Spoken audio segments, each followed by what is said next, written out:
Welcome to Flames of Freedom Revealed, brought to you by Lance Tolan Entertainment. I'm Richard Stone, your host and co-creator of the historical drama Flames of Freedom. In these bonus episodes accompanying our dramatic stories, we explore the historical roots of the Jewish quest for liberty with world-renowned scholars, authors, and historians.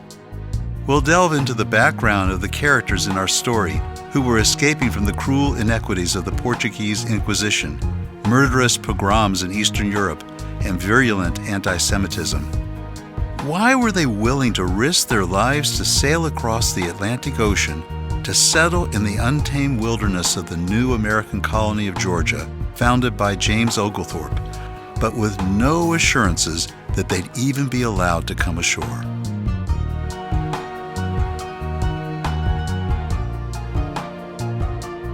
Today on Flames of Freedom Revealed, we continue our conversation with Dr. Ariel Hessayon, an early modern historian who is a faculty member at Goldsmiths, University of London. He has written extensively on a variety of topics, including anti-scripturalism, anti-Trinitarianism, anti-clericalism, book burning, heresy, crypto-Jews, Judaizing, and religious radicalism. His work is based on extensive research and often draws upon many archival discoveries. So things began to change politically, and we make our way into the mid-1600s. Cromwell comes to power, and there seems to be a shift of attitude and perhaps kind of a groundswell of interest in bringing Jews back. And yet there were many countervailing perspectives about that. There were a number of conspiracy theories still prevalent. The Jews were drinking the blood of Christians or making their matzah out of the blood of Christians, or that the Jews were going to come and convert Christians. Tell us a little bit about the political and social climate at that time and what led to Cromwell entertaining this notion and what had shifted that it became of value or interest to him. Of course. I think these are great questions. So to answer that, I'll give you an historian's answer, which is that I think we need to look at long-term and short-term causes. The crucial long-term cause is the Reformation, which is not an event, but a process. The 16th century Reformation that I mentioned earlier in England, which began during the reign of Henry VIII and was implemented particularly by Thomas Cromwell. And off the back of it, a more radical Reformation still, so not the Reformation of Martin Luther and subsequently Jean Calvin, but of more radical groups such as Anabaptists in particular, but also spiritualists. In England, not so much anti-Trinitarians. Now, why am I talking about this? Because what the Reformation brings in its wake is a completely different view of Christianity. It's a view of Christianity which is not centered upon the Pope, upon the pronouncements of councils in Rome. It's not based upon tradition. It's instead the ethos of sola scriptura, salvation by faith alone, and particularly centering knowledge of salvation on the Bible. For Christians, the Bible is a holy text, but it is not just a New Testament, but in their view, an Old Testament as well, superseded by the New. So the Protestants have increased biblicism. They have a greater familiarity with texts that are, of course, sacred in Judaism, the Hebrew Bible. So attitudes to Jews begin to change because of this textual familiarity. The Bible is also translated for the first time in print into the vernacular during this period. There had been manuscript translations circulated before. So that, with the growth of literacy, spreads knowledge. And in particular, there becomes a core of what are called derogatory Puritans, more extreme hot Protestants, hot Gospelers, extreme forms of Protestantism, which are very biblicist in character, often satirized by contemporary playwrights. And we've talked about theatre in particular. I'm thinking of Ben Jonson, a contemporary of Shakespeare's.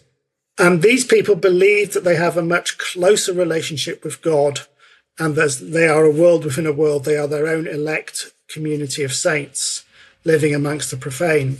And Cromwell comes from this community of Puritan and Puritanism. And it's also because of this force that it generates an interest in the Hebrew language.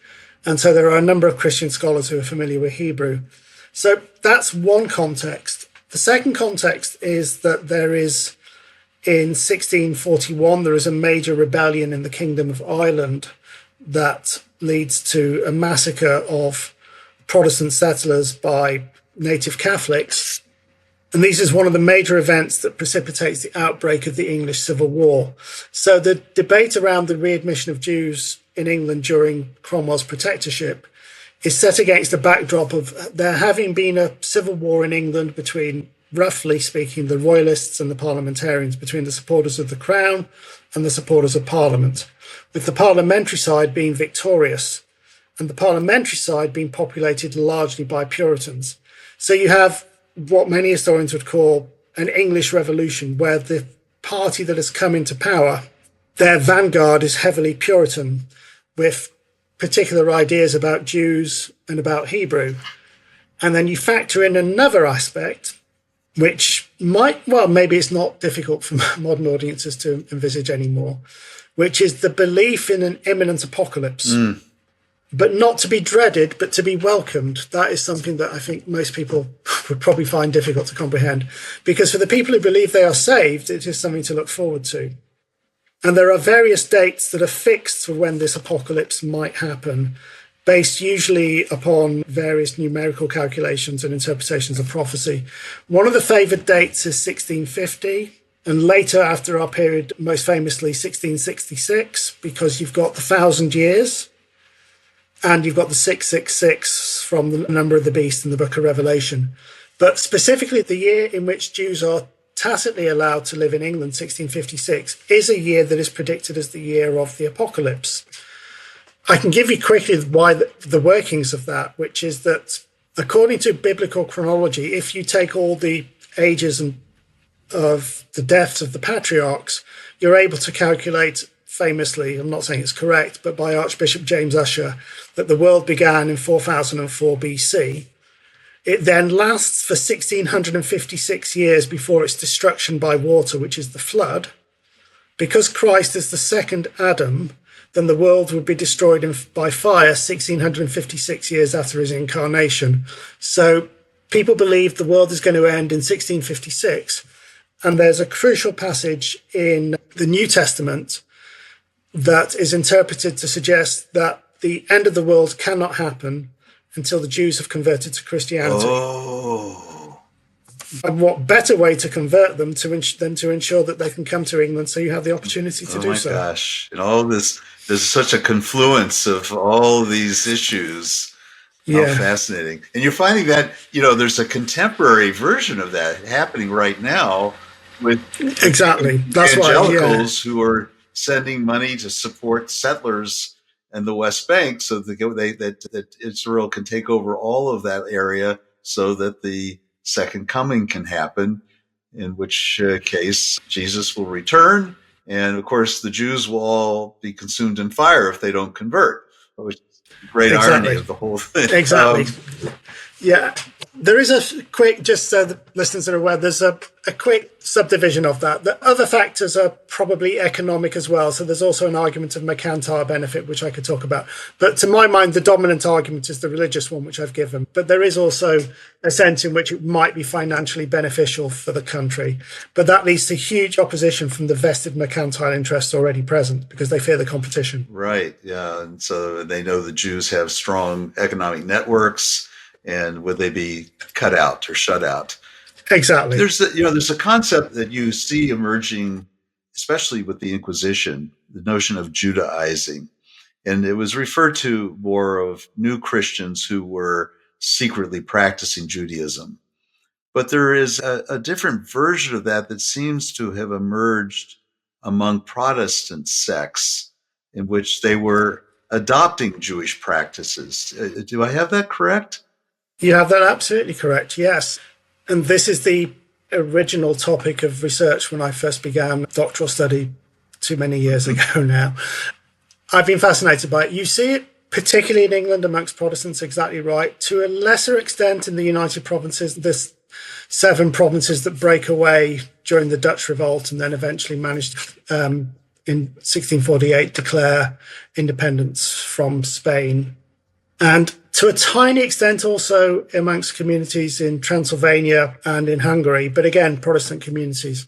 So what is it we're talking about? We're talking about I talked earlier about Puritans, who are characterized as being sort of excessively precise in their religious observance, often accused of hypocrisy.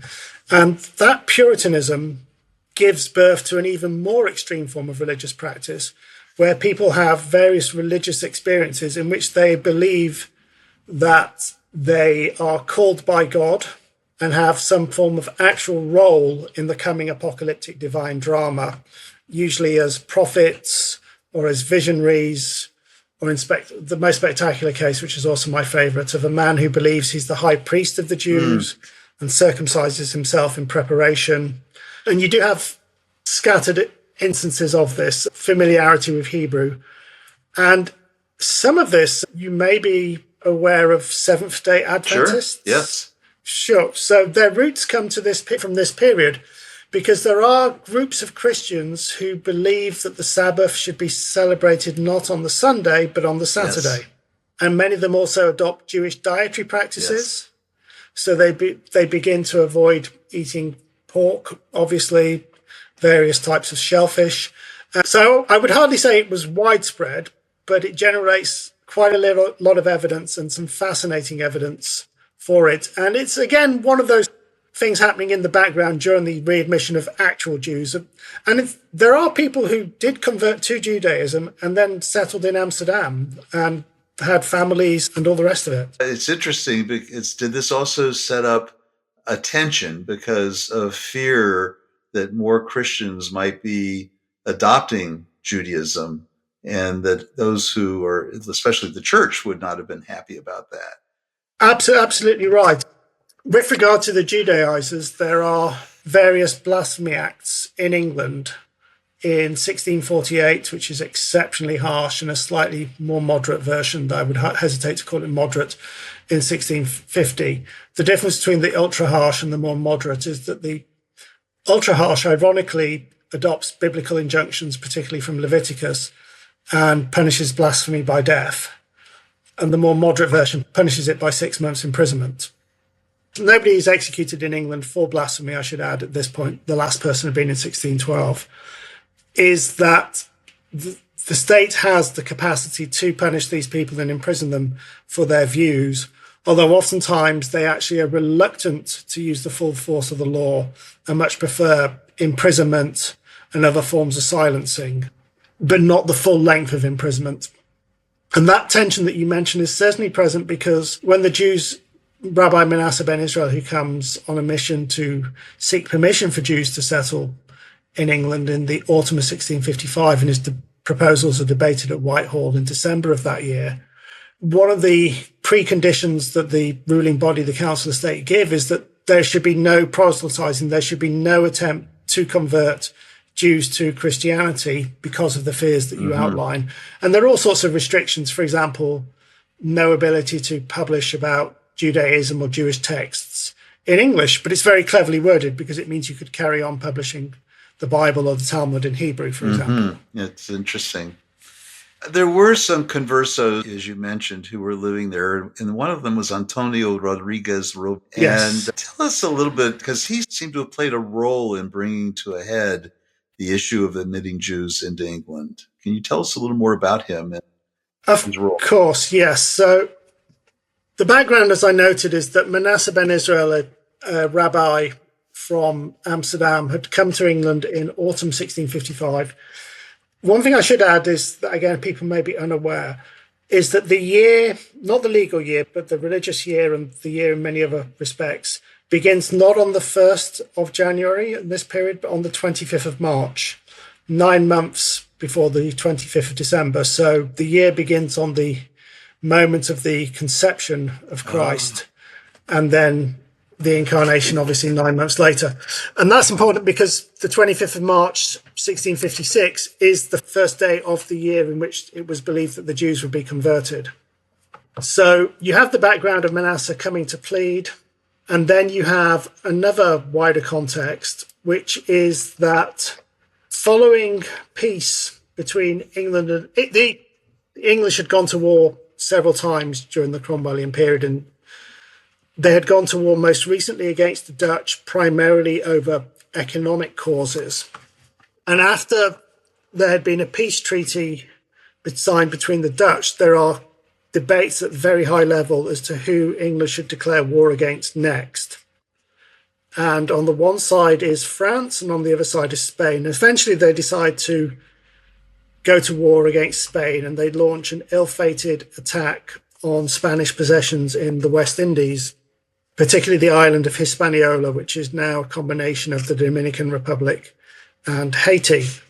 They end up in the end capturing Jamaica.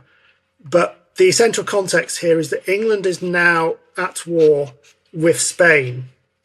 And so there are crypto-Jews living in England who claim outwardly to be Spanish nationals.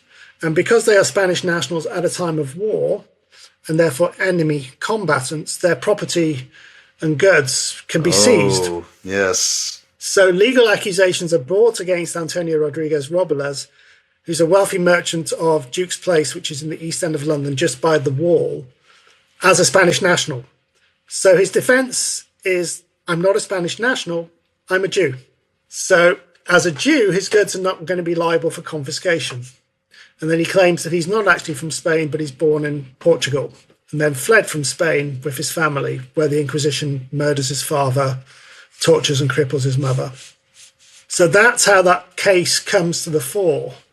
And what's fascinating about it is that as a defense, a man feels comfortable that he will get better treatment by claiming to be a Jew than he would to be a Spaniard. And he is exonerated because of his Jewish identity, correct?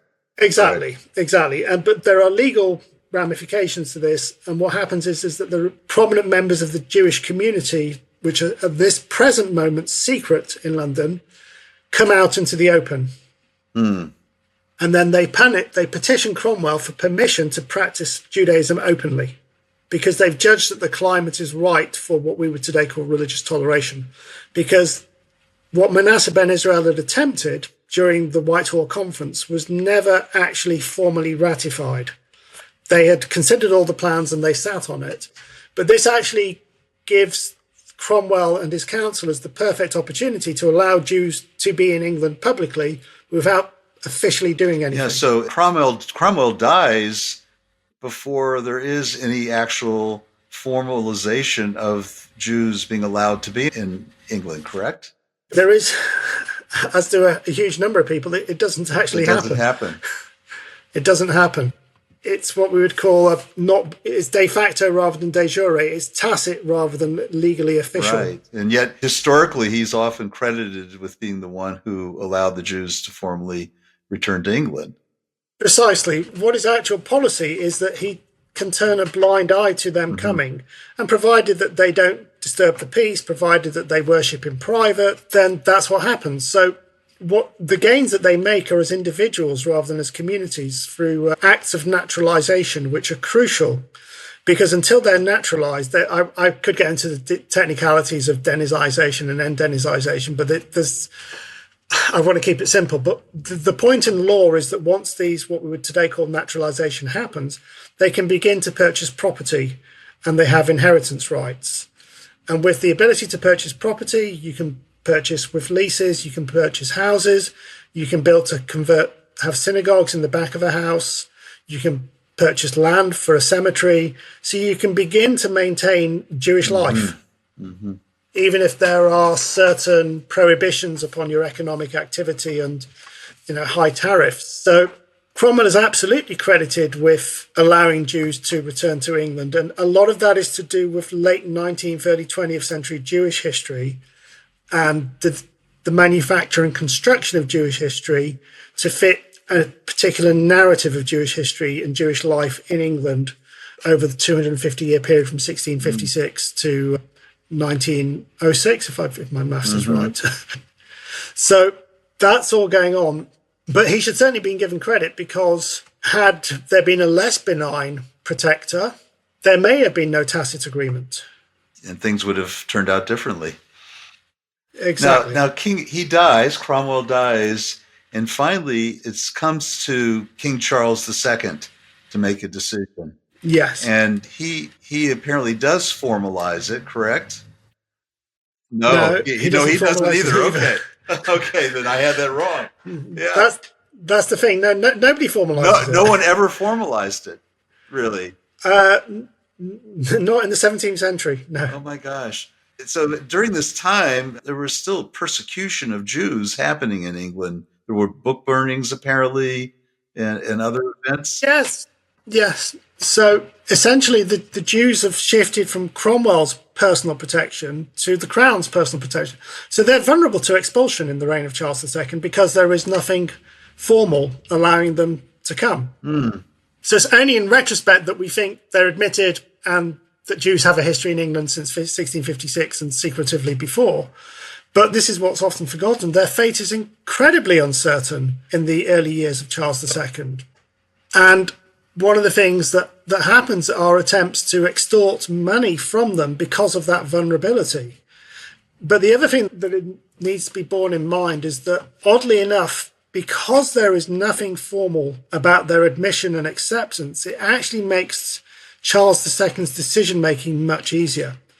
Don't forget that this is a man who returns to England in May 1660, a restoration of the monarchy.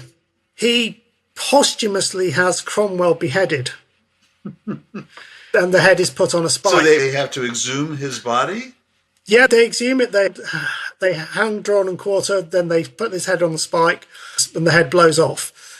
Also, the judge at the King's trial. But the idea is that many of the prime architects of, if not Jewish, of tacit Jewish readmission, are associated with the regime that killed his father. So he's in the position where, if he acknowledges what would have been a formal acceptance, he would be also acknowledging the role of his predecessors, whereas everything that happens in that 11-year period between the execution of his father and his own reign is expunged from the records as much as is possible through the posthumous execution, through the redating of all various legal acts. No law is recognised because it can't be, because as far as they're concerned, it's a usurpation. It was illegitimate, really. Yeah. Precisely. So because there is nothing formal or legal, then the Jews' position, ironically, is actually better because there's nothing about Jews to repeal. Oh my gosh. And if there had been something formal, it could have been repealed. Exactly. How interesting. What a turn of events. We've got about 10 minutes left or so. Tell us about the Great Trappener of England, which is a fascinating story. And maybe we can end on that story because it's a complicated story. Sure. I'm very happy to talk about this person. This person's called Thomas Violet. And I like talking about this because I worked on this a long time ago for an essay for what is called the Festschrift, which is a celebratory collection of essays for my former PhD supervisor. So it's a way to thank him for all his support and mentorship over the years.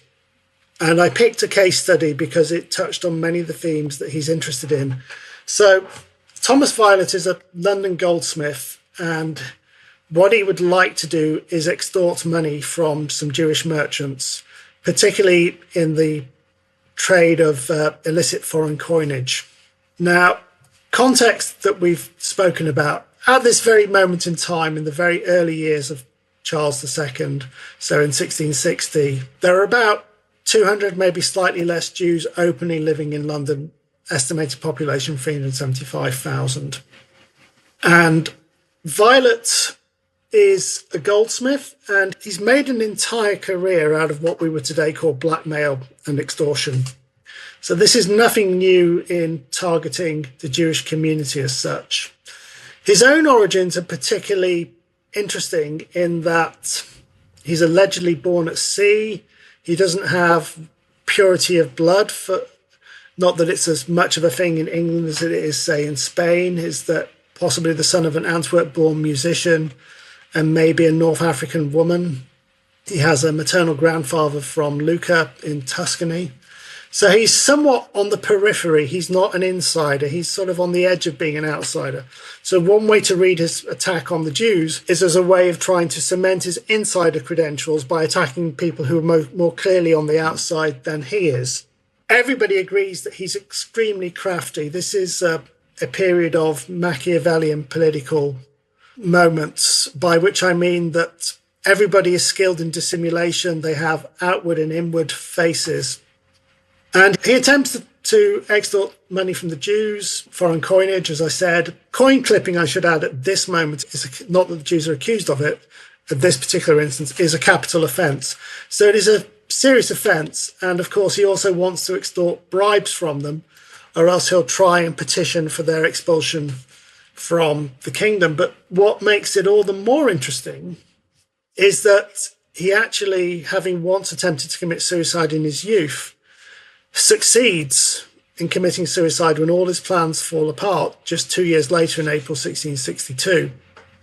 And I was fortunate enough in the National Archives, and one of the great finds of my career is I found his will, which he wrote in his own hand as he had poisoned himself and as he was dying, writing out his last words.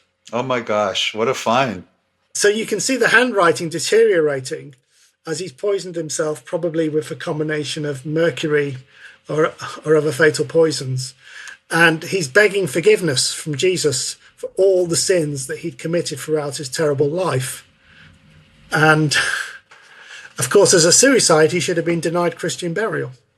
Yet he was given a burial, correct? Yes, correct. There's stories that he claimed that one Jew, Carvajal, told him that Jews planned to advance Cromwell £1 million to bring Jewish merchants into London. And so he was somebody who trafficked in all kinds of rumor mongering to extort money, essentially. Absolutely, yes.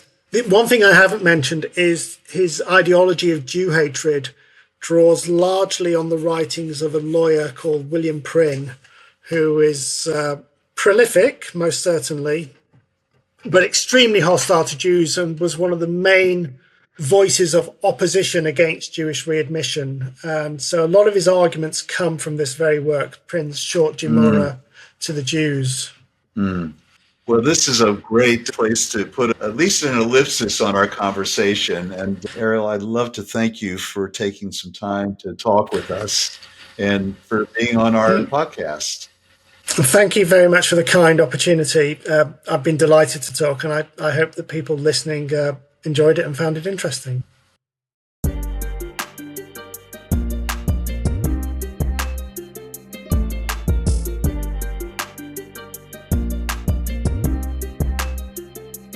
Thank you for listening to Flames of Freedom Revealed, hosted by Richard Stone and produced and directed by Mark Simon. Our executive producer is Lance Tolan. Original music by Dave Wilson at Q-Tone Productions. Special thanks to Rabbi Saul Rubin, whose assistance throughout the development of this series was invaluable. And for their guidance and support of this project from its early inception, additional thanks to Rabbi Robert Haas of Congregation Mikveh Israel in Savannah, Georgia, Rabbi Rachel Bregman of Temple Beth Tefillah in Brunswick, Georgia, Rabbi Shalom Morris of Beavis Mark Synagogue in London, England, and Lord Peter Levine of London City, England, and the Jewish Heritage Alliance for their support. This has been a production of Lance Tolan Entertainment, copyright 2024. To learn more about the story and the scholars on the Flames of Freedom Revealed interviews, join the conversation on Facebook at Flames of Freedom or visit flamesoffreedom.net. If you like this podcast, please recommend it on your listening platform and to your friends and colleagues. On behalf of our entire creative and production team, this is Richard Stone. Thank you for listening. Until next time.